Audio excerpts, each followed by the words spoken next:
मायावती ने साफ इनकार कर दिया इंडिया और एनडीए गठबंधन के साथ जाने के लिए। जहां एक तरफ इंडिया गठबंधन में लगातार विस्तार हो रहा है, 26 से बढ़कर पार्टियां 28 से ज़्यादा बताई जा रही है, तो दूसरी तरफ एनडीए में भी करीब 38 पार्टियां हैं।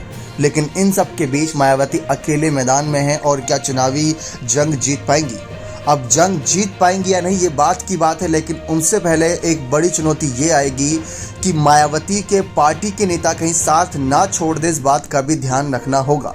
अभी आपने हाल ही में इमरान मसूद की खबरें सुनी होंगी। इमरान मसूद ने राहुल, प्रियंका, अखिलेश की थोड़ी तारीफ क्या कर दी थी, मायावती ने उन्हें पार्टी से बाहर का रास्ता दिखा दिया। सवाल वही बना हुआ है। कई ऐसे नेता हैं जो अभी हाल ही में विपक्षी नेताओं से मुलाकात किए थे।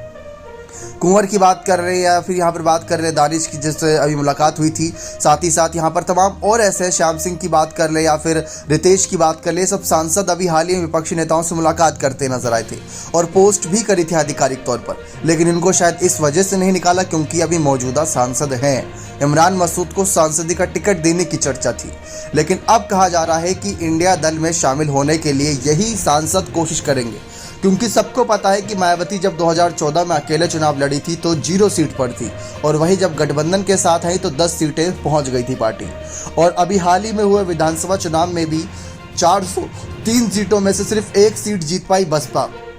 यानी जो क्षेत्रीय पार्टियों के तौर पर मजबूती थी, जो विधानसभा सीटें जीत कर सांसदीय सीट मजबूत करी थी, वो ही जनाधार खो दिया यहाँ पर बसपा ने। तो सांसदों को डर सता रहा है कि कैसे वो इस चुनाव में जीत पाएंगे। इसीलिए हो सकता है कि उनमें से कुछ इंडिया दल की ओर रुख करें।